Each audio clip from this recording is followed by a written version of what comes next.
Pontificia Universidad Javeriana, Colombia.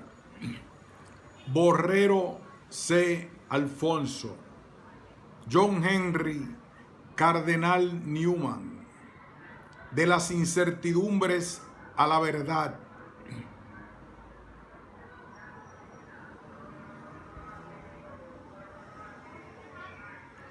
John Henry Newman, 1801-1890.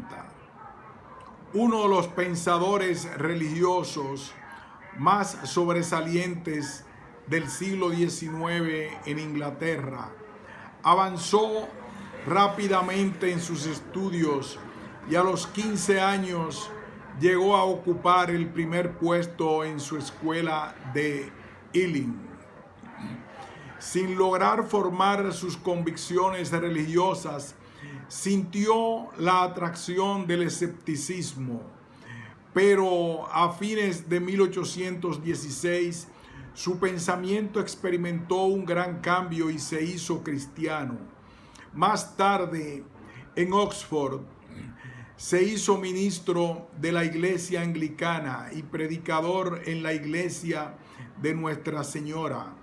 Después de un viaje a Italia en 1833, se convirtió en el dirigente principal del movimiento de Oxford, tendente a presentar la fe cristiana en su integridad en una iglesia corrompida por el protestantismo.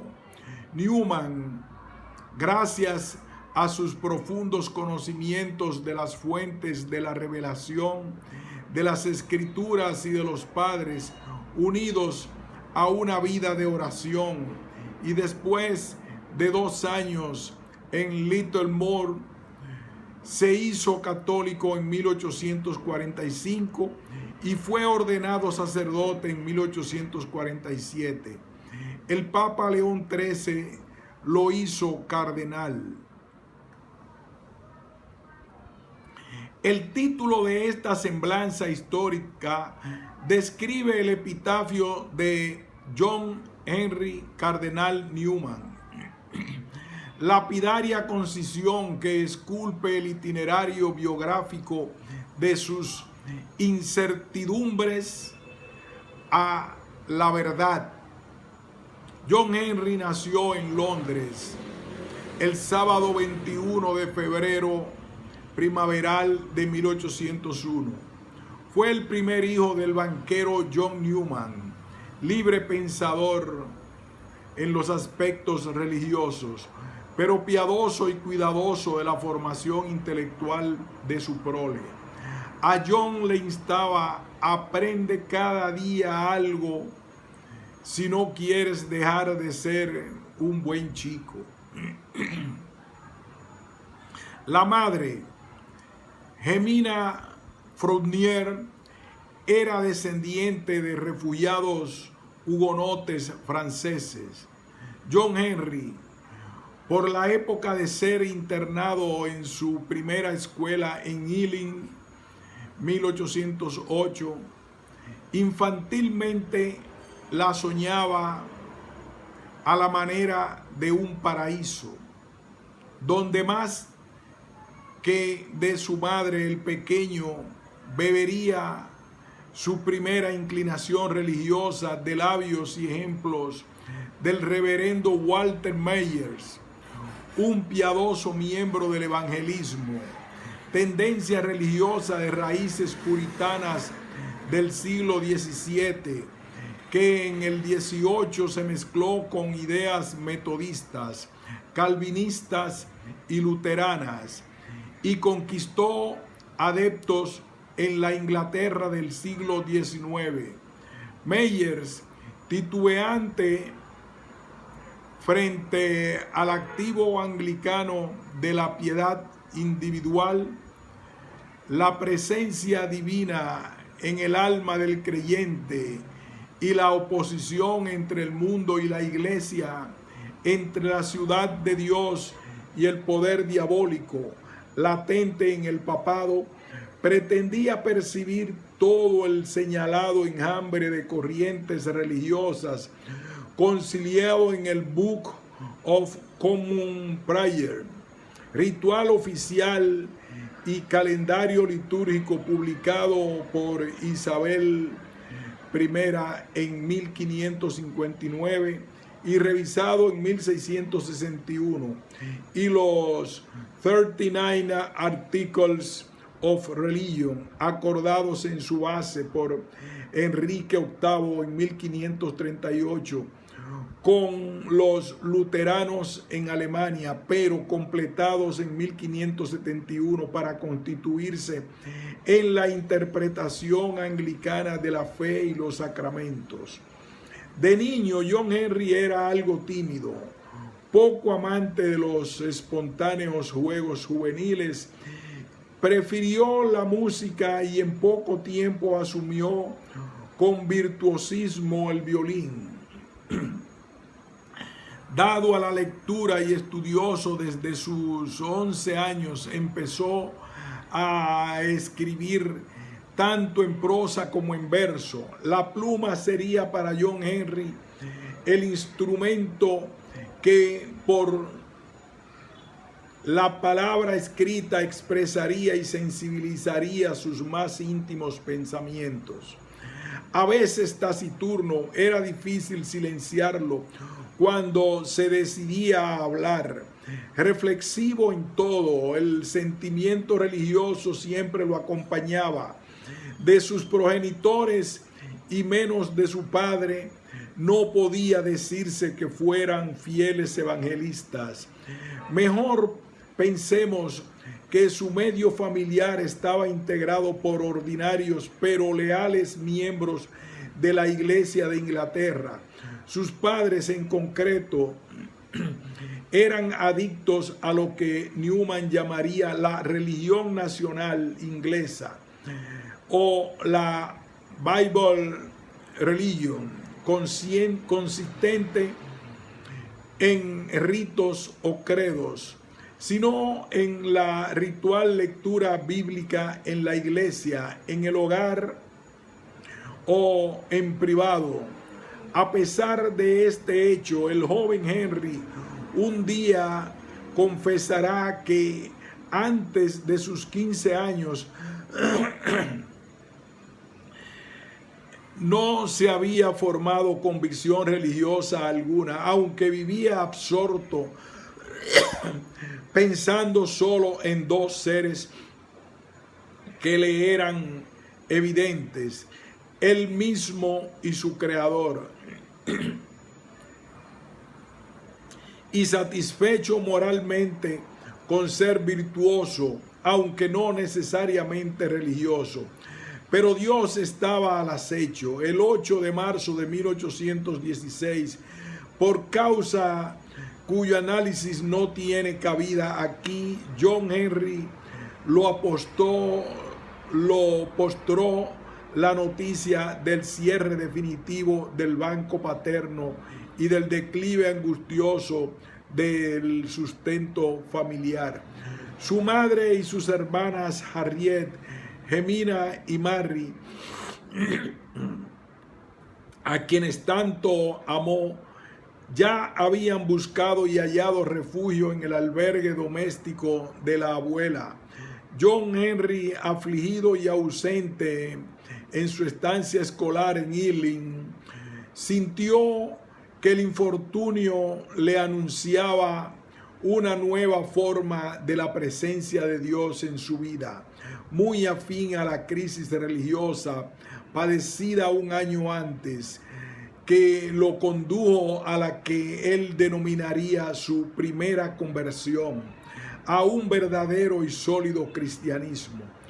Por entonces andaba embarcado en la lectura de la historia eclesiástica de Joseph Milner, donde son sus palabras: quedé poco menos que enamorado de los largos extractos de San Agustín, San Ambrosio y de otros padres que allí encontré. Concluidos los años de estudio en Ealing, Un hecho casual determinó el ingreso de John Henry a Oxford, pues aconteció providencialmente que la diligencia del previo propósito enrumbada hacia Cambridge por consejo oportuno del reverendo John Mullens, viajero con el padre y su hijo quinceañero, embridó la cabalgadura, también sorprendida por las llanuras onduladas y entonces blancas de nieve, hacia los dos ríos que delimitaban las severas torres góticas de Oxford. Era el 14 de diciembre de 1816. Buscaron cupo en el Exeter College, alma mater de Mullens, pero al no hallarlo disponible, tocaron las puertas del Trinity, el más gentlemanlike, según Newman lo registrará años más tarde en su autobiografía. Convenida la admisión, el joven John Henry se internó en el Trinity el domingo 8 de junio de 1817, vestido en atuendo ritual de cap and gown.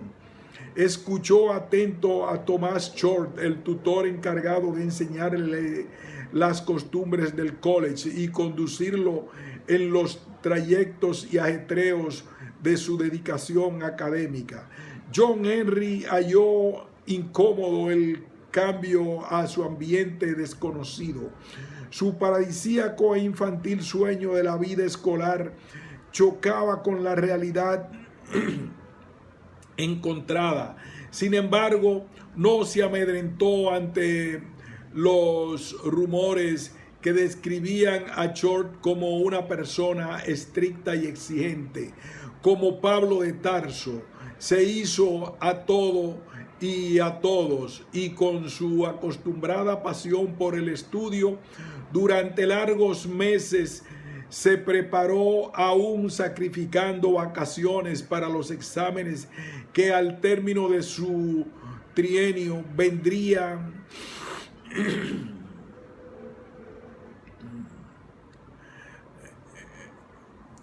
Sin embargo, no se amedrentó ante los rumores que describían a Short como una persona estricta, exigente. Como Pablo de Tarso, se hizo a todo y a todos, y con su acostumbrada pasión por el estudio durante largos meses se preparó, aún sacrificando vacaciones para los exámenes que al término de su primer trienio vendrían entre el 25 de noviembre y el 1 de diciembre de 1820. Los resultados no respondieron a las expectativas. ¿Acaso el estudio no le había exigido más de 14 horas diarias de esfuerzo intelectual? Di malos exámenes, le escribió condolido a su padre, y me han suspendido. En el Trinity, muchos conocedores de su talento y su férrea voluntad lamentaron el percance, pero muy pronto tan dura prueba fue sepultada en el olvido. 2 años después, el 12 de abril de 1822, John Henry Newman fue elegido Fellow del Oriel College. Podría ya sentarse en los personajes de la faculty en el Common Room junto con John Cable y Edward Hawkins, de quienes tanto había aprendido y tan profunda admiración intelectual y espiritual le merecieron. El cargo de Fellow aliviaría sus estrecheces económicas y más expedito estuvo para mejor dedicarse a solas a los libros, sus amigos preferidos. Un día Edward Copleton, al verle deambular solitario, le dijo con británica ironía y en la lengua de los académicos, nunquam minus solus quamquam solus, nunca estarás más acompañado que cuando te encuentres solo. Soledad que para Newman fue muy relativa. En 1826 fue elegido tutor por los Fellows del Oriel. Tendría que ver con la disciplina escolar de un grupo de estudiantes y ante todo ayudarles a construir una sólida estructura personal e intelectual.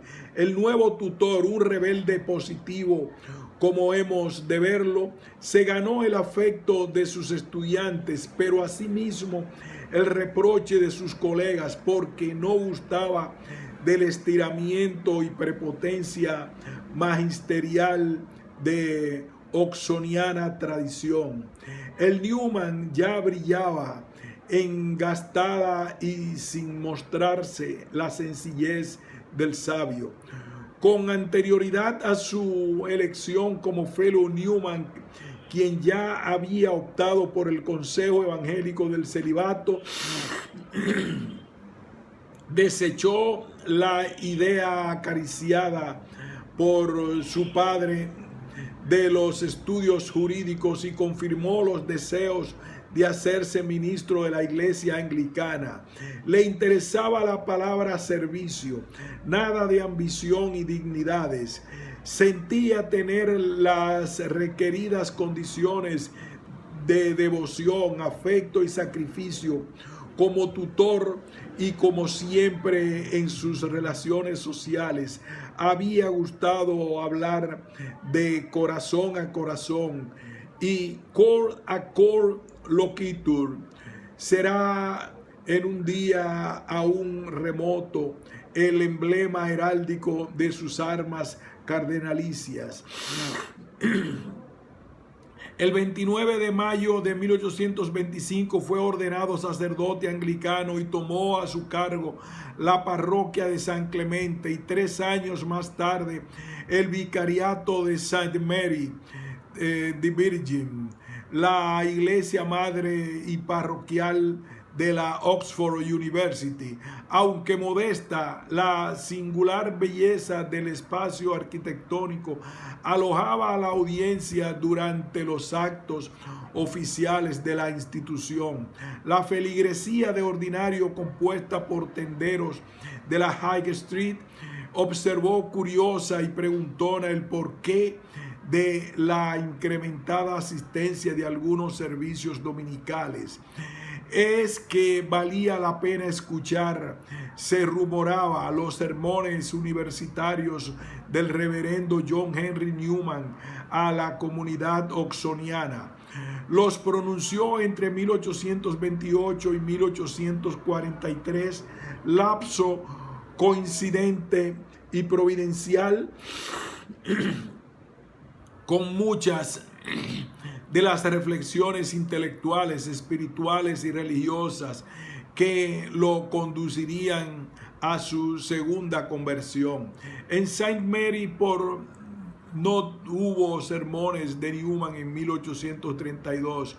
Fatigado por las luchas contra la reforma Bill con que los White del Parlamento someterían la Iglesia oficial de Inglaterra al manejo político, Newman accedió a las insinuaciones de su íntimo amigo Richard Hurrell Froude de emprender un viaje de descanso y de salud por el Mediterráneo e Italia. Froude, 2 años menor que Newman, en muchos aspectos era su alma gemela, discípulo admirador de John Keble. Como Newman, compartía con este las inquietudes suscitadas de la amenaza política que se tejía contra la Iglesia anglicana. Franco y descomplicado, Froude no ocultaba sus críticas a la reforma protestante del siglo XVI y con amigable y gradual sinceridad le conversaba a Newman sobre su respeto y admiración por la doctrina católica, que sobre la escritura y la tradición sustenta su fe en el misterio eucarístico, la comunión de los santos y el culto de hiperdulia mariana. Richard H. Freud y Newman habían zarpado de Inglaterra en el buque Hermes en diciembre del año ya traído a nuestra memoria. En Malta, expuesto a los aires de la bahía que según la tradición recogiera el náufrago Pablo de Tarso, Newman sintió el hondo desafío del testimonio apostólico paulino. Al llegar a Roma se encontraron con Monseñor Nicolás Wiseman, autor de Fabiola y por entonces rector del colegio inglés en la ciudad eterna. Galante a lo inglés fue la entrevista con los dos clérigos anglicanos, quienes por primera vez tenían contacto visible con la Iglesia Católica jerarquizada desde Roma. Desfavorables quizás las primeras impresiones externas no fueron suficientes para debilitar la admiración inteligente por la profundidad y solidez de los principios doctrinarios del catolicismo. Sería la Roma de los papas, como en su juventud lo había leído en un libro de Thomas Newton, el Anticristo o la Babilonia y la ramera del capítulo 17 del Apocalipsis. Se preguntó Newman, que británico de verdad confesaba no ser muy conocedor de la Iglesia Católica. Desde que era un joven estudiante en Oxford, supo del cruce sectario de tendencias e interpretaciones religiosas enfrentadas y escuchó el sartal de episodios históricos y exagerados por la fanática fantasía popular. La Inquisición, la historia de la Armada Invencible y sabe Dios cuántos otros cuentos y consejas antojadas a la hora del té. Freud, minado en su salud, no pudo concluir su periplo por Italia. Navegó de regreso a Inglaterra mientras Newman prosiguió su viaje a Sicilia, donde yace el polvo de los apóstoles. Visitaría extasiado la tumba del poeta latino Virgilio y la protuberancia cónica del Vesubio. Pero harto del viaje y de la pobreza acosadora y mendicante del sur de la península, repetidas veces cayó enfermo de gravedad y fue bien atendido por un doméstico de nombre Genaro. Altas fiebres enturbiaron la lucidez mental y espiritual de Newman.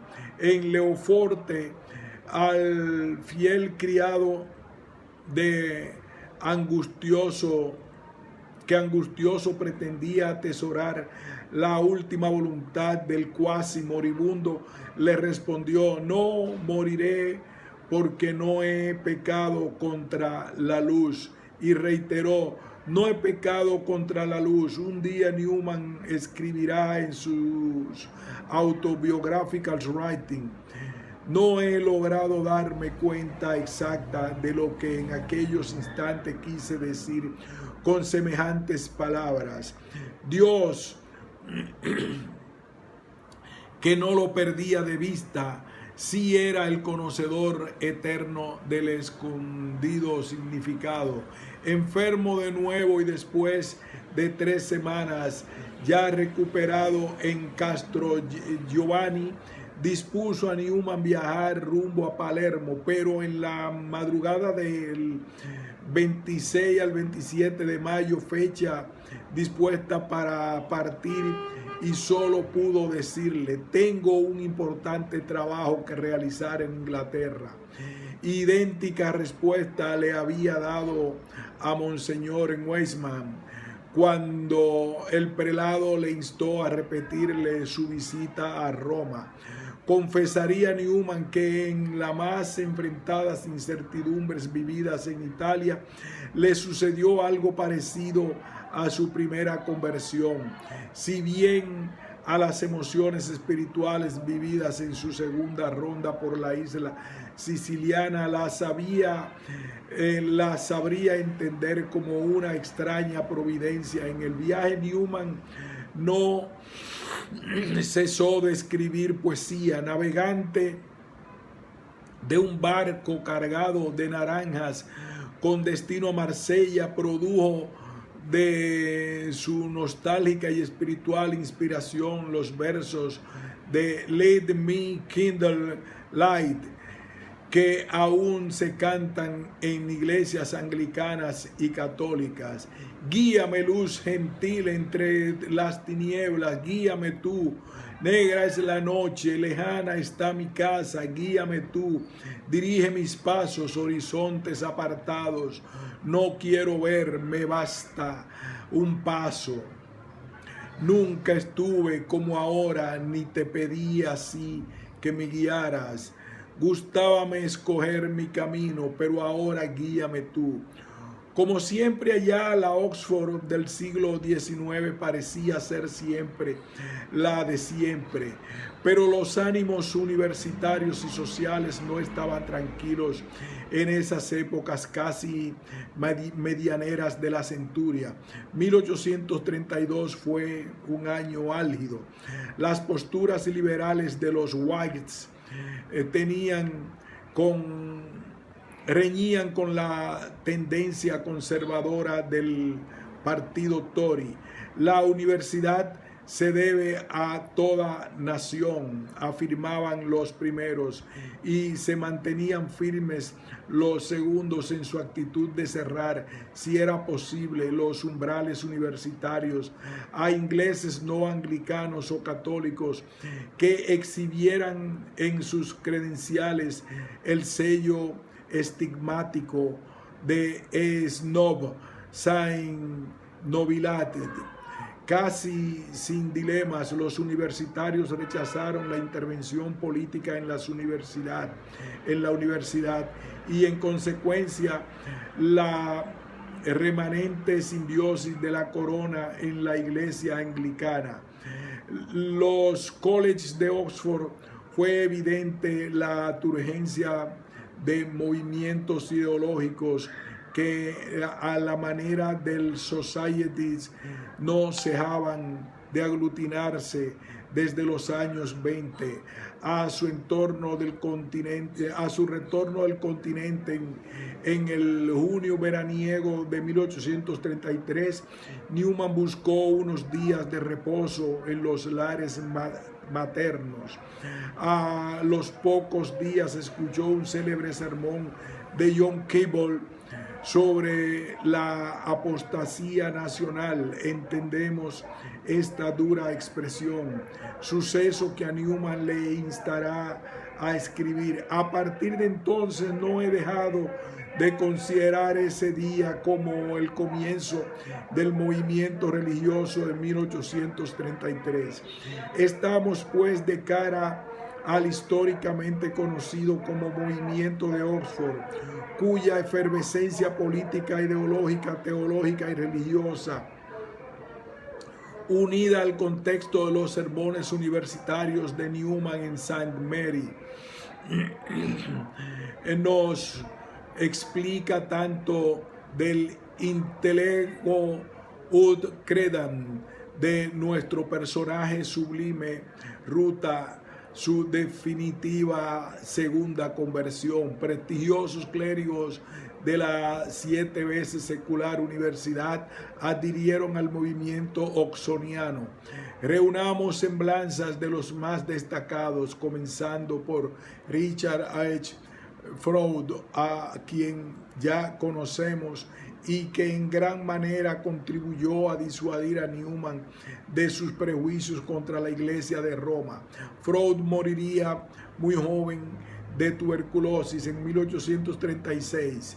Otro miembro destacable fue John Kimball, cuyo nombre nos retorna a su ya mencionado sermón sobre la apostasía nacional. Causa inmediata de esta diatriba fue la supresión, con base ya en el ya mencionado Reform Bill de 10 sedes episcopales anglicanas en Irlanda por instigación de los parlamentarios liberales enfrentados con la iglesia oficial. Es que Kimball, hijo de un piadoso pastor anglicano, había sido instruido por su padre con arreglo a la más puritana tradición de la iglesia de Inglaterra. Tutor en el Oriel College, formó a sus estudiantes que lo apreciaban como una figura excepcional a la luz de las normas contenidas en su libro Christian Year, aún juzgado como un clásico de la literatura devota y poética anglicana. No es fácil concebir a Kimball y a Newman, no muy íntimos amigos entre sí, embarcados en la común contienda del movimiento de Oxford, de no haber mediado entre ellos la actitud conciliadora de Freud. Kimball, en exceso conservador, mucho distaba de la inteligente audacia y capacidad promotora de Newman, quien a Kimball le parecía en cierto modo afecto a las tendencias liberales. Poco de hecho a las contiendas, Kimball cambiaría el fragor del movimiento por la paz de una parroquia aldeana de escasa feligresía, pues pensaba que salvar un alma puede ser de mayor valor que el renombre mundano. Del movimiento también fue parte el doctor Edward Bouverie Pusey, un año menor que Newman y doctor en ciencias bíblicas por la Universidad de Gotinga. En lo político, Pusey se contaba entre los Tories y por la afinidad religiosa y adversa al evangelismo era miembro de la alta iglesia de High Church, afecta a la organización jerárquica y a las masas tradicionales de la iglesia anglicana u oficial, y contraria a la baja iglesia o low church, que aunque anglicana en variados aspectos, se confundía con las muchas sectas protestantes opuestas al anglicanismo. De la denominada iglesia laxa, agreguemos, era muy característica su simpatía por las ideas modernistas, liberales y hasta materialistas. La amistad entre Pusey y Newman fue muy íntima y se contaba que, dado el carácter serio a un huraño de Pusey en su vida hogareña, sus hijos solían gozar de lo lindo con la bondadosa jovialidad de Newman, asiduo visitante de la familia, y armaban con él las pintorescas escenas de los juegos y marrullas infantiles. En cambio, hacia el exterior, la figura de Pusey se imponía por su inteligencia y su fabulosa cultura en los medios sociales y universitarios. Como canónigo de la Christ Church, disfrutaba además de notable aprecio en todos los círculos de la iglesia anglicana, notoriedad que fue suficiente para que la escandalosa noticia del naciente movimiento de Oxford difundiera calificada a la intriga social, política, religiosa y periodística con el mote de Pussy James. Pero John Henry Newman era en verdad el ara y el fuego del movimiento de Oxford. A los ojos vista inaugurado en el sermón de Keble en 1833, traía raíces muy hondas desde los sermones universitarios de Newman, que Newman predicara durante el lapso de 15 años bajo el gótico perpendicular de St. Mary. Keble se limitó a advertir sobre la peligrosa infiltración política de las ideas liberales en la iglesia oficial y a alertar para que el pensamiento anglicano firme sobre la verdadera naturaleza y orígenes de su religión histórica moviera banderas, empuñara armas e izara escudos en defensa de la autonomía eclesial respecto del Estado, porque pensaba a su vez Newman, la iglesia no requiere hombres de partido, sino personas sensatas, moderadas, sobrias, de buen juicio, que la guíen. Las plumas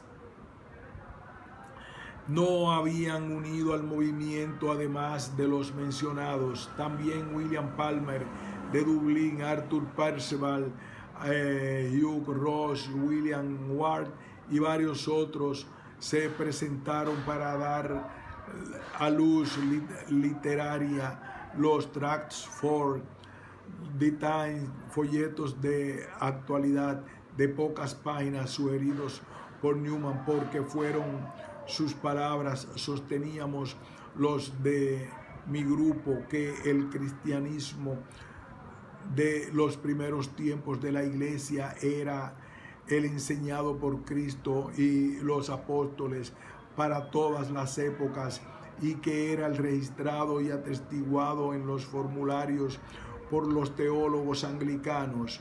La antigua religión, a nuestro parecer, había ido desapareciendo en la tierra a causa de los cambios políticos de los últimos 150 años y debía ser restablecida.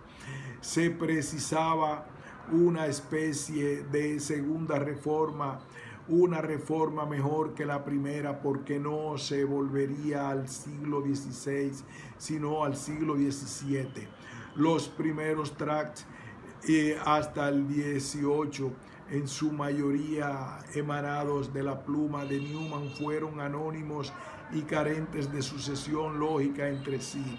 El primero de Newman fue dirigido al clero anglicano: soy uno de vosotros y un sacerdote, y por eso no revelo mi nombre. Quiero que mi persona pase desapercibida. Hablo porque creo que debo hablar, ya que son muy duros los tiempos que corren y veo que ninguno de nosotros se alza contra ellos. En sus primeras emisiones los tracts no despertaron mucha atención, sí cuando los obispos anglicanos la prestaron sobre esos batalladores folletos, y más cuando algunos suspicaces percibieron que los tracts reivindicaban con ahínco el carácter de catolicidad, universalidad de la verdadera religión y de la que fuera la auténtica iglesia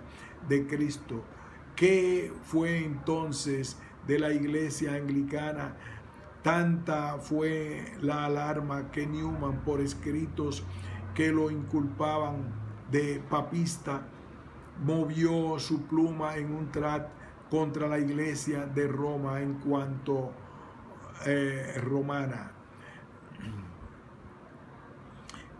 Es que la mente de Newman entre 1833, año de su viaje a Italia e inicial de los tracts, como lo tenemos dicho, en 1839 divagaba en una tenaz incertidumbre. Él venía luchando por la purificación de la iglesia anglicana en Inglaterra, pero a la vez sentía incierto en torno a alguna posible cercanía con la Iglesia de Roma, cuya firmeza en la tradición eclesiástica y patrística él tanto empezaba a admirar.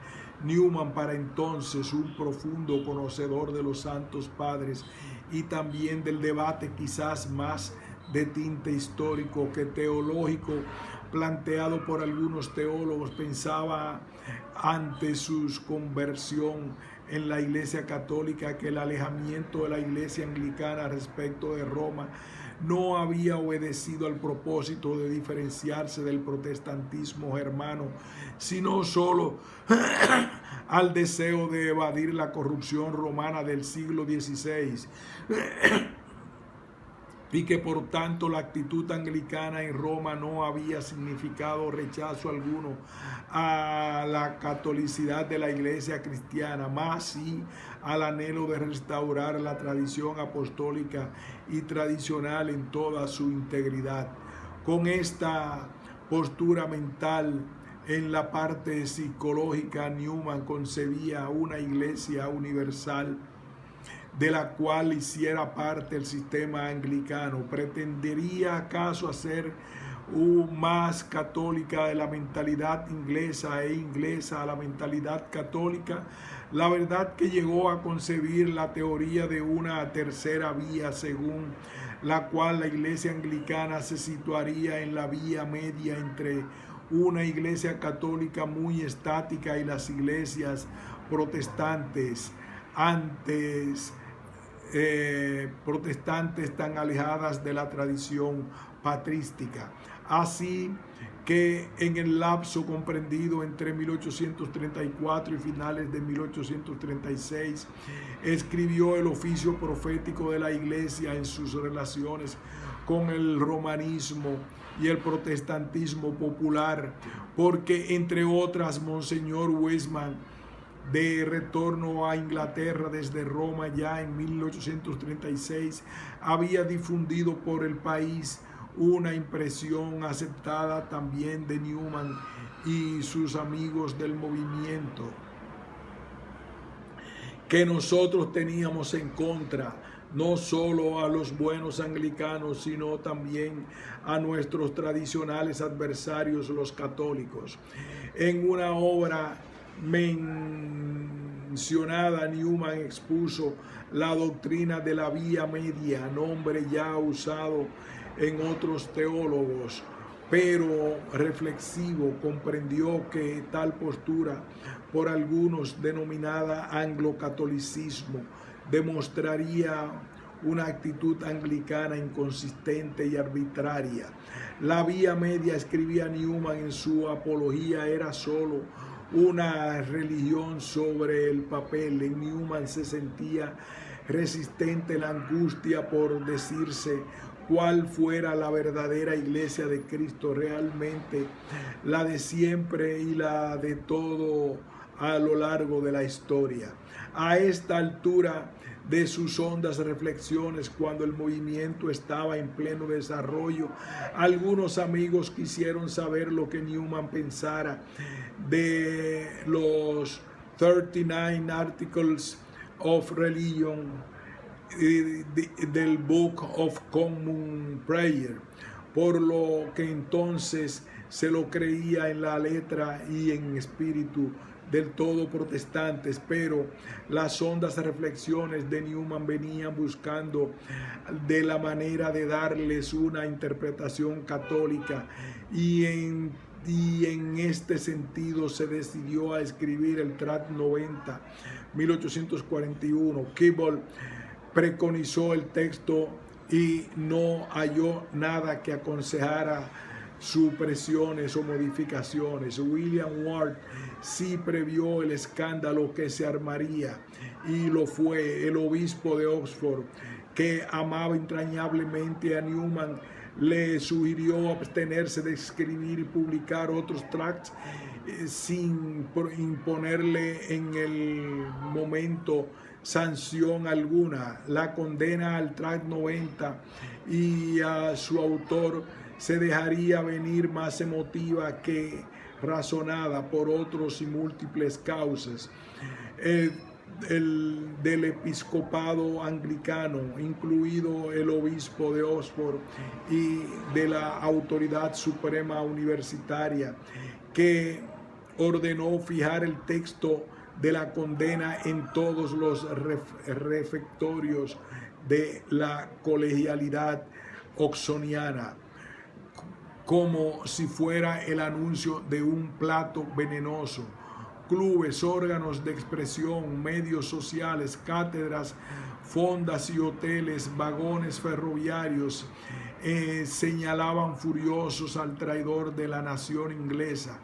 Tanto fue el alboroto que a Newman, abatido en el invierno brumoso de 1841 a 1842, se sintió, nos lo diría, como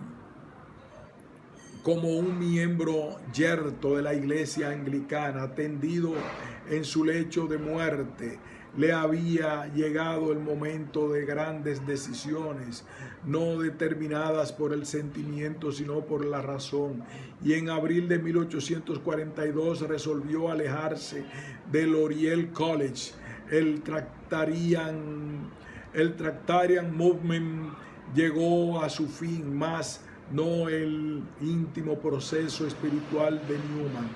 Era el Littlemore, un paraje del vicariato de Oxford, de casas campesinas, donde a la muerte de su madre en 1836, Newman había construido una modesta capilla con sede parroquial anexa y había previsto el espacio para un cementerio en busca de paz, oración, discernimiento e indiferencia ante la voluntad de Dios. Allá dispuso huir con sus libros y seguido de un grupo de ordenados anglicanos participantes en su espíritu de las inquietudes en el torno al tract que tanto revuelo venía causando. Respetuoso de la conciencia individual de sus acompañantes, dejó que cada uno, como también él, evadido todo afecto, supiera serle fiel al designio divino. Aquello fue algo similar a un Manresa colectivo. 4 años de reflexión retuvieron a Newman en su retiro, dedicado de modo muy especial a la lectura de los Santos Padres.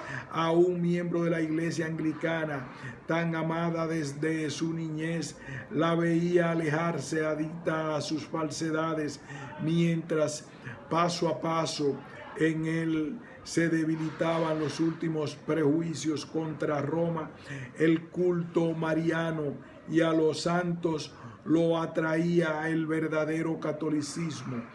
Pero no he sido, pensó alarmado, una persona cualquiera en la iglesia anglicana. ¿Cómo dejarla ahora y tantos amigos de su vida? Muchos quizás también la abandonarían y lo abandonarían, pese al explicable temor del escándalo y de soledad. Percibió fortalecido el deseo de adhesión a Roma. El 18 de septiembre de 1843 en Londres, Newman dimitió de su cargo parroquial en St. Mary y a los pocos días, el 24, asistente en Littlemore a los oficios anglicanos presididos por Pusey y colmado el espacio por amigos que les eran comunes. Newman, tras el canto evangélico, subió al púlpito y con heroica sinceridad dio a entender los sentimientos que lo distanciaban de la iglesia anglicana.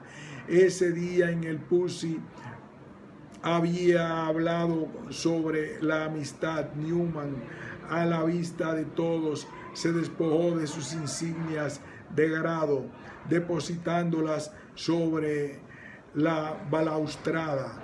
entre los otoños cobrizos de 1843 y 1845, Newman se mantuvo en la condición de laico en la iglesia anglicana, sin ser aún católico, acogido a su refugio de oración y estudio en Littlemore.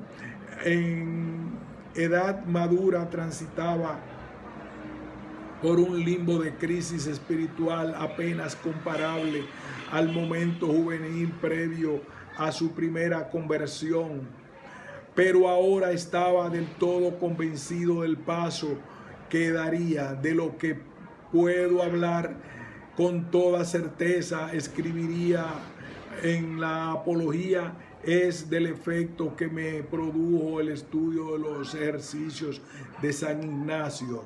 También aquí se trataba de los actos más puros y directos de religión y en el trato entre Dios y el alma durante un periodo de recogimiento de buenos propósitos y búsqueda de la vocación.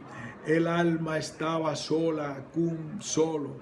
En febrero de 1843 se retractó de cuanto antes hubiera dicho contra la Iglesia de Roma y en 1845 comenzó a escribir su ensayo sobre el desarrollo del dogma. Cuanto más avanzaba en la obra, tanto más se iban diluyendo sus dificultades hasta el punto que dejé de hablar de romanos católicos para llamarlos con audacia católicos. Entonces, de católicos, antes de concluir mi escrito, resolví pedir mi admisión en la Iglesia Católica. En la noche del 8 de octubre de 1845, ante el religioso pasionista padre Domenico Barberi, John Henry Newman pronuncia su abjuración y se incorpora al rebaño único de Cristo. Deja para siempre el luminoso albergue de estancia de Littlemore y en el 23 de febrero de 1846 la Oxford University, que había sido su vida. Desde entonces escribirá: no he vuelto a verla, salvo sus agujas y torres divisadas al paso del tren. Pero ya su nostalgia rodaba sobre el ondulado paralelo de la línea ferroviaria junto a la alegría plena de su segunda conversión. En Roma, cumplidos algunos meses de estudio y de retiro entre el 8 y el 17 de abril de 1847, fue ordenado sacerdote el 30 de mayo de ese año. Atraído por la virtud y obra de San Felipe Neri, ingresó a la congregación de sacerdotes regulares y oratorianos en 1848 y en el mismo año, de regreso a Inglaterra, fundó el oratorio de Mayerville, Birmingham, donde viviría hasta su muerte. No fueron fáciles los últimos años de su vida, incomprendido, completamente incomprendido. Qué triste y oscura ha sido mi vida después que soy católico. Cuando era protestante encontraba triste mi religión, mas no mi vida. Ahora, en cambio, lo es mi vida, aunque no mi religión. Dios ha sembrado mi camino de mortificaciones. Antes de su conversión en 1828, Newman había llorado la muerte de Mary, su hermana menor y preferida, y en 1836 el deceso de su madre. El más duro rechazo familiar vino de su hermana Gemina, quien mantuvo a sus 6 hijos alejados del influjo del tío converso.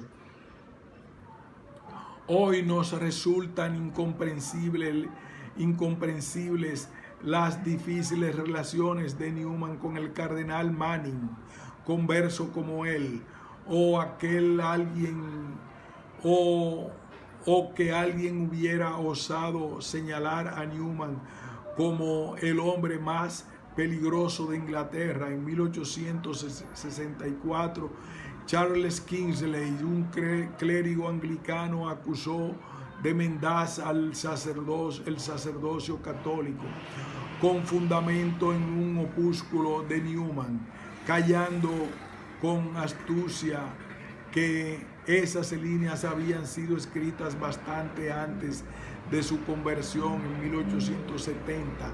El político E. G. Gladstone lo atacó duramente, pero Caminos de Dios, la siempre activa pluma de Newman, respondió y enriqueció a la iglesia con la carta al duque de Norfolk, la apología pro vita, la historia de mi espíritu y su Grammar of Assent, tres de los baluartes en los escritos de Newman de la Inglaterra movidos por el duque de Norfolk. León XIII elevó a Newman a la dignidad cardenalicia. Desaparecidas las sombras de las incertidumbres, llegará Newman a la plenitud de la verdad en el Edmonton el 11 de agosto de 1890. En las sesiones del Concilio Vaticano II, el abad Butler dijo percibir personalmente que el espíritu de Newman se sentía sobre el concilio. Los temas sobre los cuales Newman trabajaba a nivel intelectual hace 100 años están emergiendo ahora a la superficie. Y en coincidente reflexión, el obispo Robert Dwyer señaló que el concilio podría, en un sentido muy exacto, ser llamado el concilio de Newman, en cumplimiento de su visión y la justificación de su teología. Con motivo del centenario de su muerte en 1990, el cardenal John Henry Newman fue proclamado venerable por sus virtudes heroicas. Desde muy joven, John Henry le había dicho a Dios: no te pido consuelo, sino santidad. La historia del rectorado 1851-1858 de Newman en la Universidad Católica de Dublín 1851-1858 nos merecía muy profundo estudio. Nos satisface que gracias al propósito fundacional de esta institución, Newman hubiera podido legarnos una de las más sabias y bellas sinfonías de la literatura educativa y universitaria del mundo, la idea de una universidad. Fin de este ensayo.